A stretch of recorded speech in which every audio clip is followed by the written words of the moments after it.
sa ating panibagong unboxing series. For today's video, we will be unboxing another One Piece anime action figure. So this time, we will be unboxing our future Pirate King, Monkey D. Luffy. So these action figures that we are about to unbox is during the Thriller Bark arc. Okay? So by the way, nabili natin siya physical stores somewhere at San Juan Green Hills, Shopville. So it was located 3rd floor at Shopville. No? So the condition is VIP, so or back in box. So as you can see sa box mismo, so we can actually rate it from 1 to 10. It's between 6 to 7 considering yung condition niya. So sira na yung plastic, yan, as you can see. Madami na siyang dent all over the box, no? Since nabili po natin siya na naka-display cub, so kaya VIP ang kanyang condition. So this time, i-unbox ulit natin siya, re-unbox, and at the same time, i-display na po talaga natin siya. So I really don't know kung ano yung line ng action figure na ito, but nagustuhan ko lang siya na the first time na nakita ko siya naka-display. So kaya binili po natin siya. But based po sa kanyang box, no, by the way, flex lang natin. Ayan yung ating i-unbox, yung Nightmare Luffy. Yung nga, sabi ko nga during Thriller Arc Bark with Gecko Moria. So ito yung side ng kanyang box, in which ito talaga yung actual action figures. And some of the details, ito yung castle. So makikita naman natin siya dito. The other side. And yun nga, hindi po natin alam kung anong line ng action figures na ito. But based lang dito sa nakita natin na tag, may nakalagay siyang GNK, Luffy Nightmare. So I'm not really familiar kung ano itong GNK, kung line of action figures ba ito, or ito ay the materials kung saan ginawa yung action figures na ito. But definitely, ang pinaka-nagustuhan natin dito is that the action figure itself. Okay? So dito natin nakita na in an instant na naging mas magaling siyang swordsman kaysa kay Zoro, no? Nung pina-absorb na sa kanya yung mga shadows. So ito nga, since nabili natin siyang na-display na, so expect na kapag in-unbox natin siya dito is that ready na siya. I mean, buo na siya. So there's no need na i-assemble natin yung mga parts niya kasi nga na-ready na siya. Back in box lang siya talaga yung condition niya. Yun. So malaki siya, and at the same time mabigat din siya. So I was worried that time kasi akala ko hindi ma-allow kasi nag-plane kami that time nung pauwi, and sabi ko kailangan may uwi ko whatever it takes, and doon naman yung mangyari, dapat dala natin siya. And yun nga, this is August last year, and ngayon pa lang natin siya ma-unbox. So yun nga, let's go, i-unbox na natin siya para totally ma-flex, and hopefully may mapaglagyan pa tayo dito sa ating glass cup, considering na puno na din yung ating glass cup, yung kanyang 3 layers, no?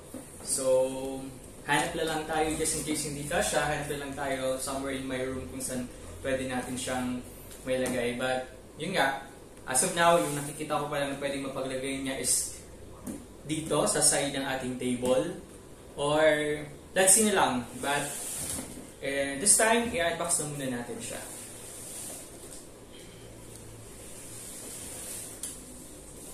So mga estimation lang pala muna natin sa figures, no? Mga around siguro 14 inches din in height, and itong width niya mga around probably 11 inches kung titingnan lang natin yung box itself. But the actual action figures, siguro close na din doon sa dimension na nabanggit natin. Ayan. So, pinuno na lang siya ng ano. Ayan, medyo nabulol tayo doon. So, pinuno lang natin siya ng tape. Kasi yun nga, madami ng dent yung kanyang box, no?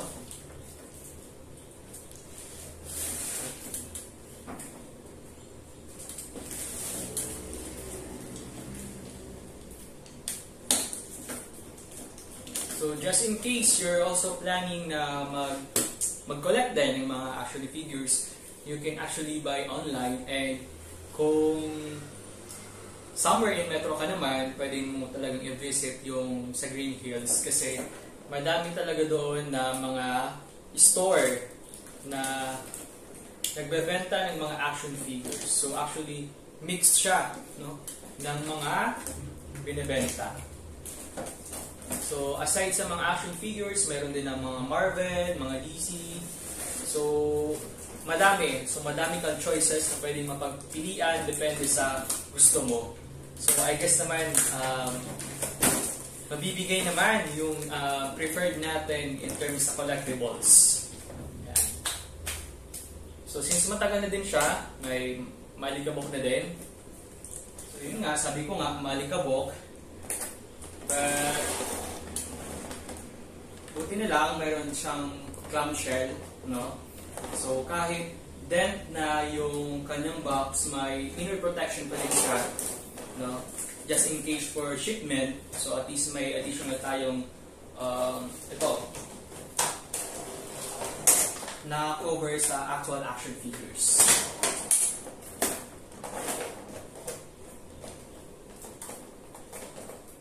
Okay. Buksan natin para totally ma-flex na natin siya.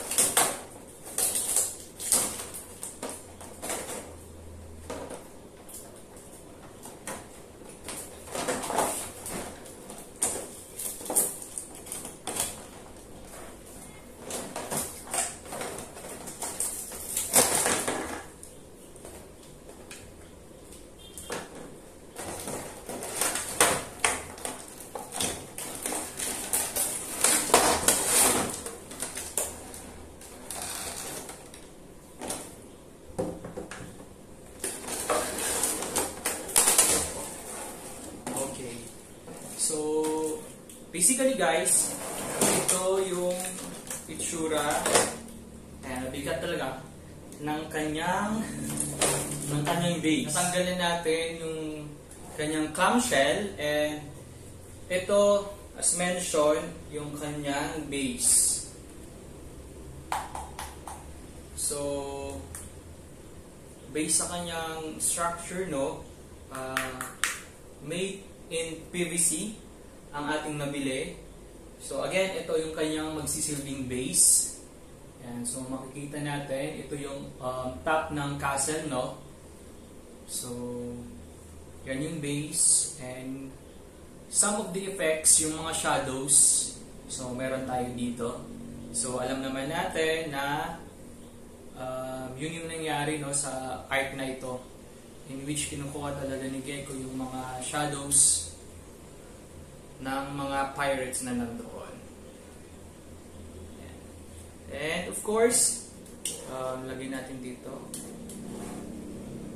yung ating action figures. Kung aayusin natin is that meron siyang 3 parts. So actually the base, the main body, yan, i-flex lang natin. Ito ang ating main body, ang ating Luffy Nightmare. Ayan.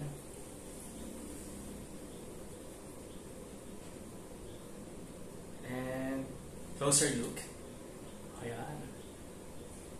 And of course, the last part is the sword, and of course, ang kanyang straw hat. Okay? So, if I'm not mistaken, no, more than hundreds of shadows yung pinabsorb nila kay Luffy, kaya naging, ito na siya, Nightmare Luffy. So, basically, kailangan lang natin siyang ilagay dito.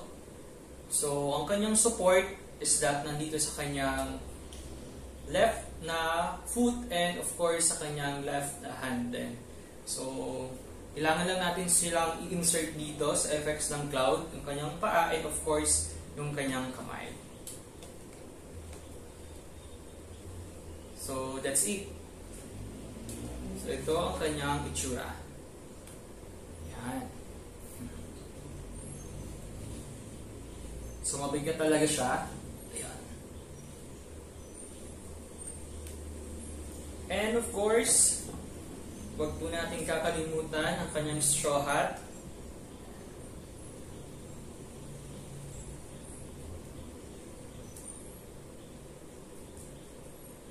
And ang kanyang sword. So, tingnan natin kung paano kinakabit yung sword.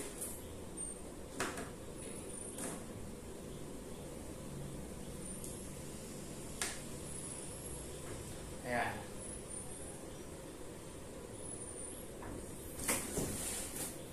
Tingnan natin yung other side. Ayan.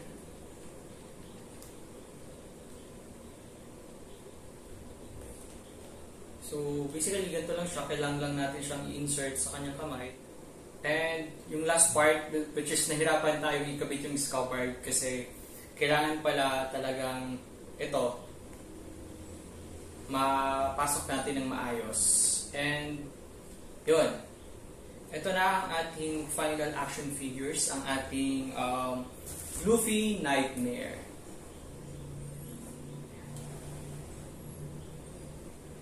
So, flex lang natin ang malapitan. So, ito ang kanyang itsura, guys. So, ang lupet, di ba? Yan.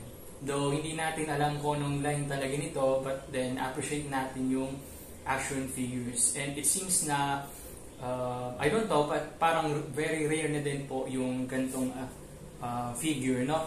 So, yan ang ating Luffy Nightmare. Yan.